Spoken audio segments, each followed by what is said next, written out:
Hello, welcome back to Hello Pumpkin DIY. I'm Jack, and today in this video we're going to show you how we built this drawer to make it a little shorter for access to electric and how we put trim molding next to the wall. Now that we have the granite installed, we're going to come back through here and fill in these gaps. I'll show you the piece that we're going to use right here, and it's going to be kind of shoe molding, not quarter round, it's shoe molding that's 3/4 thick by, it's like 3/16. It's real small, and this gap's real small between the cabinet and the wall here. This is the other spot that we have a gap between the wall and the cabinet. It's kind of hard to pick up here. I can zoom out just a tad bit. So now you can kind of see the gap that we have between the wall and the cabinet. So this is the piece that we're going to use, like mentioned before. This is that piece of like shoe molding. It's just made out of MDF wood, or MDF, I don't even consider it wood. But this is that 3/4 wide by kind of that 3/16. So this piece is just gonna sit right in there like that, and then that gap will disappear. We're also gonna run this piece along the baseboard here, just because Erica thinks it'll look nicer. And then just this like seam that we have against the baseboard and the cabinet, we're just going to put some caulk in there because you're going to come back and caulk this anyway. Erica just didn't like how this cabinet got beat up. So we're just going to come back through, put this piece of shoe molding in there that butts up against this kind of corner piece that we put in our other video. So then it just is a seamless piece. This is where the other side of the hole's at. So this is where you'll see that the piece will block that larger gap that we have in the cabinet as well.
So we always like to use this Alexa Fast Dry by DAP.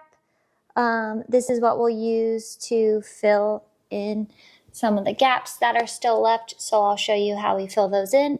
And then we just buy this usually at Walmart because it's cheaper and it can dry in 20 minutes and it's paintable.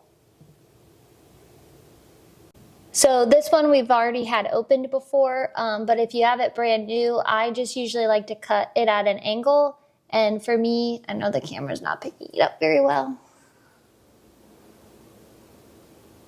There we go. I like to cut it at a little bit of an angle, and I like to keep the hole like not too big but not too small, because most of our gaps that I have around houses are about that size, so I like it to be like perfect size to where it can fill that in and then just spread it with my finger.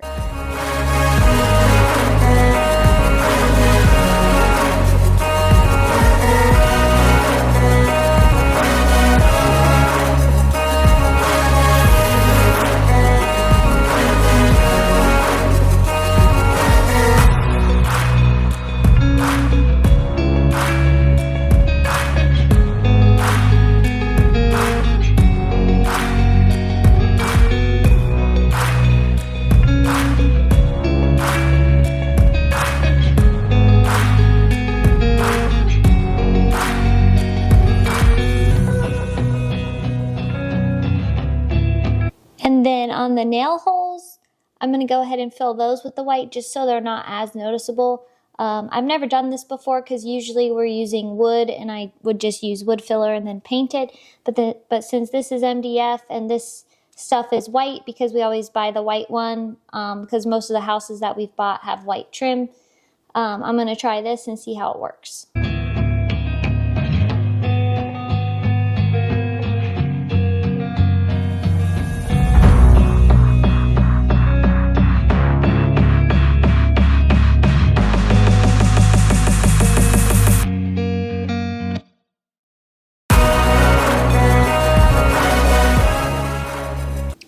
I think that looks better than what it did, so we'll start there and see how it holds up, or see if I can put some paint over it. So now I'm just gonna finish and go around to all the other nails that Jack just put in. Alright, so I got all the holes filled now.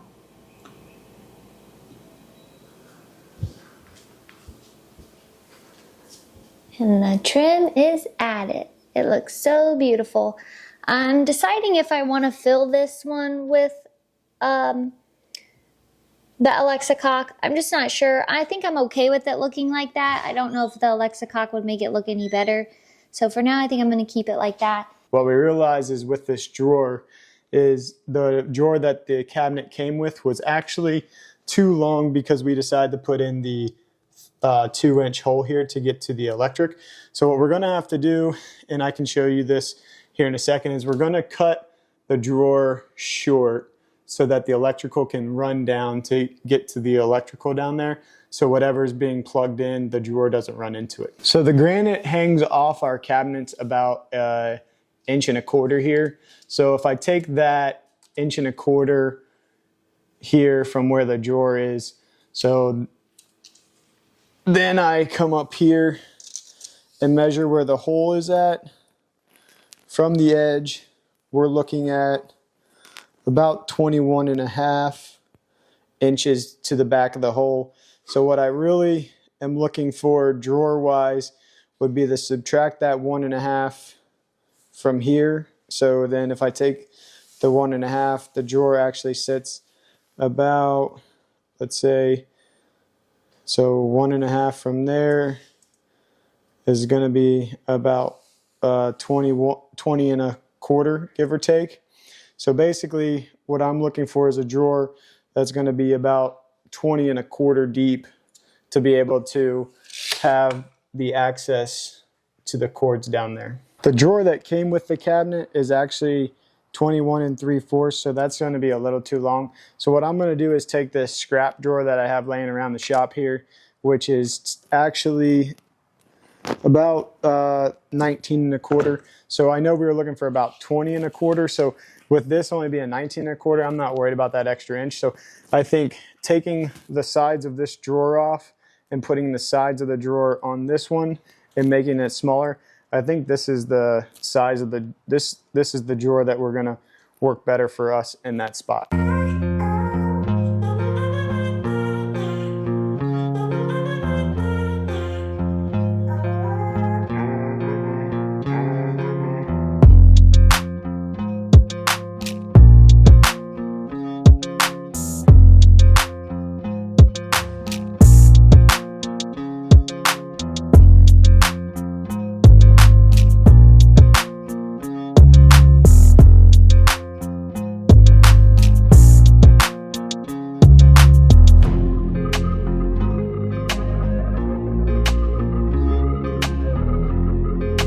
Well, as you can see, I wasn't able to salvage that piece because I didn't realize that they were putting staples under here. So they put like, I don't know, 1, 2, 3, 4, 5, 6 staples in the side of here. So I'm not going to be able to salvage this drawer, but this will give me a template to how to take some plywood and be able to create a drawer for this one that I'm going to try to salvage as well.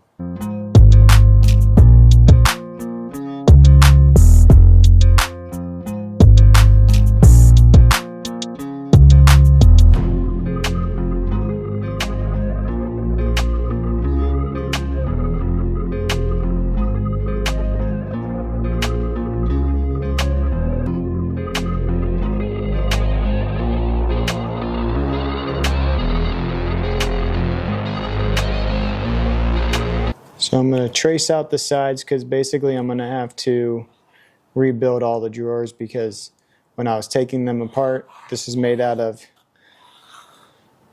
MDF or OBS, excuse me. So it just kind of disintegrated on me, as you can see here. So basically I just have to rebuild all of the sides, which I had some scrap plywood laying around, so I'm just gonna trace out the pieces that I need, cut them with the jigsaw, and then be able to rebuild the drawer from there.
I just cut some 1/2 inch depth pieces here just because once I get this out of here, I'll be able to put like the back piece flush in here to attach to the drawer, and then that way it's a little more seamless. And then so now I'm going to take this excess off. I'm going to grab my chisel and just kind of make this look a little nicer.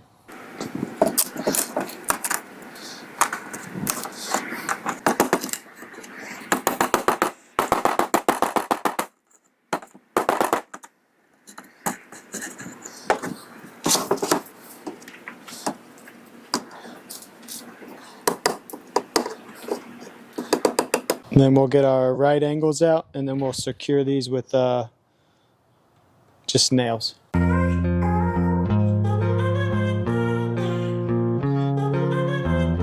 So we have all of our pieces cut, so here's our two sides, here's our back. And then what I did with the front is I clamped the jig piece that I had from the old drawer with the 2 holes in it.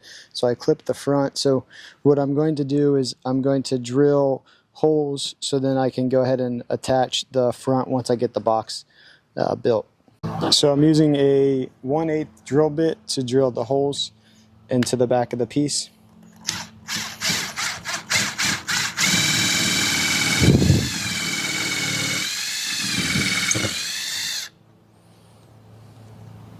Same with the other side.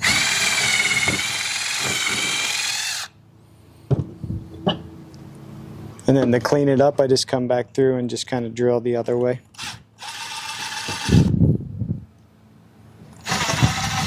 Just like that. So now we have our holes to attach the front face. To build the drawers, I usually use these Rockler square clamps that I purchased. So what you normally do is just kind of put the piece in the front here, and then you can just take the sides and then put the sides in here and then line up. And then you always have like a perfect square, because then you can kind of tighten these down so that the square sits perfectly every single time.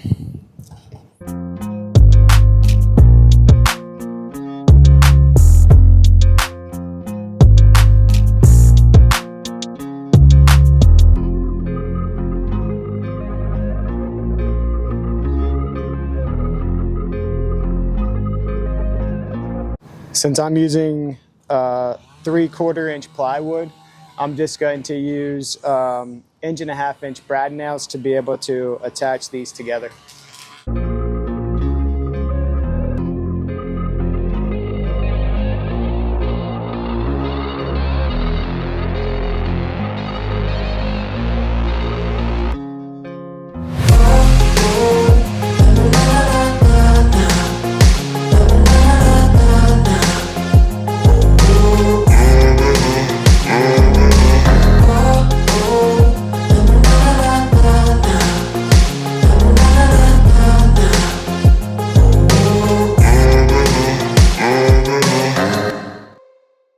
I'll do the same for the back. Then you're gonna do it for the other side.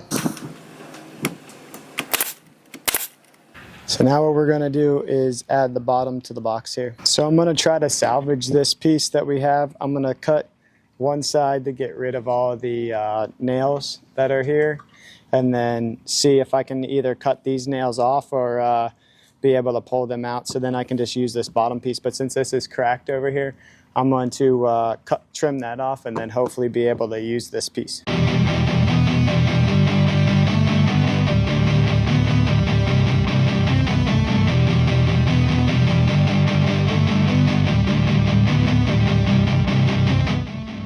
So I have the bottom of the box lined up, so what I'm going to do is come up underneath here and mark where I need to cut to be able to put this piece in.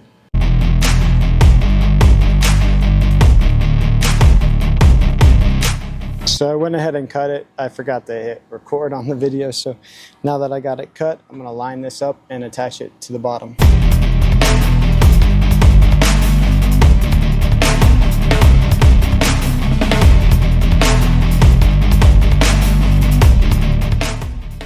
So we have our box built now. So now I'm going to put the front on and then be able to put the sides on as well. So I have the sides of the drawer set up here. So I'm going to go ahead and attach the sides of the drawer. So I got the sides of the drawers on, and now we're going to move on to putting the front.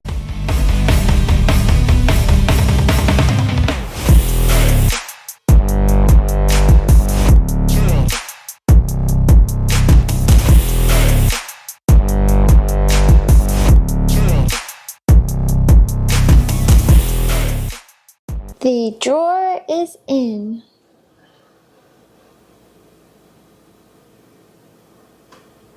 Ah, yay!